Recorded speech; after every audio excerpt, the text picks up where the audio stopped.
today's topic is based around when you have family that involves parents and adult children, where we've established their family, right? They are taking care of each other.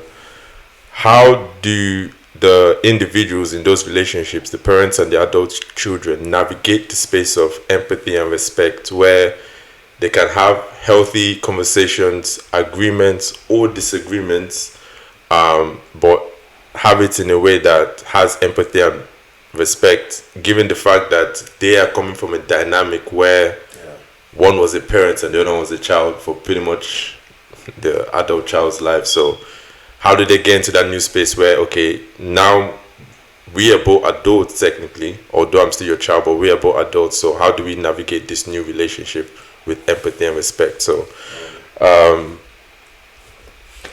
I think it's a very, very interesting topic, really, that you've chosen here, and I think it's one that lots of us, if not everyone on this podcast today, would resonate with, because we all have parents who look at us as their kids. We're still kids in the eyes of our parents, no matter how old. Oh, I still correct my mom. See every day. Every a child. exactly. Nah, I'm not. So it's a real topic, I think, that we can all relate to. And for me, the first thing is taking it from the perspective, because I don't have an adult child myself. Yes. So I'm the adult child to my parents, right? So it's taking it from that perspective and understanding what I expect from my parents, which is I expect respect, I expect understanding, and I expect support, actually, you know, from them. So respect in that I am no longer a child, I'm an adult. I've been for a number of years, well over a decade, and, you know, counted. So I expect them to recognize that. I expect them to give me the support that I need to flourish as an adult child, and not to overburden and overpower my own views and bully me because they're my parents. And in all of this, it's easy to say what I expect. I talked about expecting understanding as well. But for them to understand me, I need to understand them and their perspective as well, right? So their parents, they've brought you into this world. They would always feel they have way more experience than you, which is fair and generally in life. It's an interesting thing, because I think particularly African parents, right? They always come up with this saying, what an elder sees sitting down, a child cannot say it. There's technology now. Even if you stand on an Iroko tree. There's technology now. But you know what? I don't even like or care so much about parables like that. But my interest is more in logical statements, right? Yes. So if I say an advice is a useless commodity, right?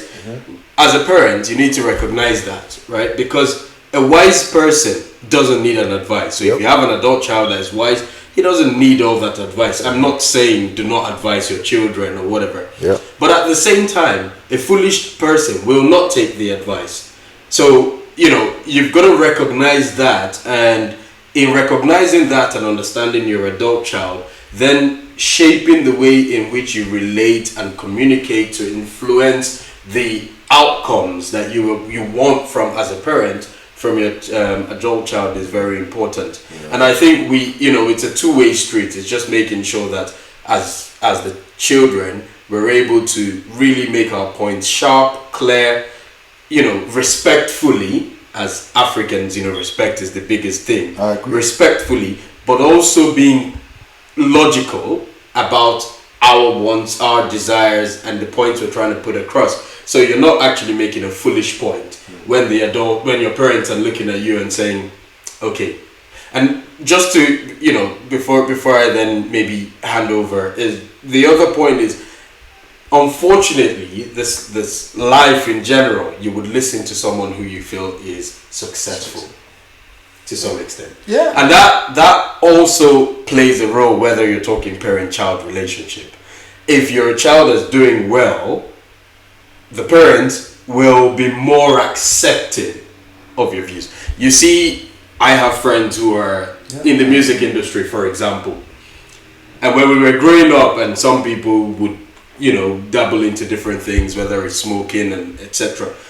Back then, it would have been much more of a problem. But they've become successful in the scene that sort of warrants that lifestyle, and their parents are more receptive of it because they now know that that doesn't shape the individual because they're still successful nonetheless. So it's making sure that whatever path you also choose as an adult child, even if you've not got to your own definition of success, that the path is very clear and not just you can see it, but others, including your parents, can see it. And I think that way there'll be the empathy, there'll be the respect, and beyond that, the understanding and support that you need to actually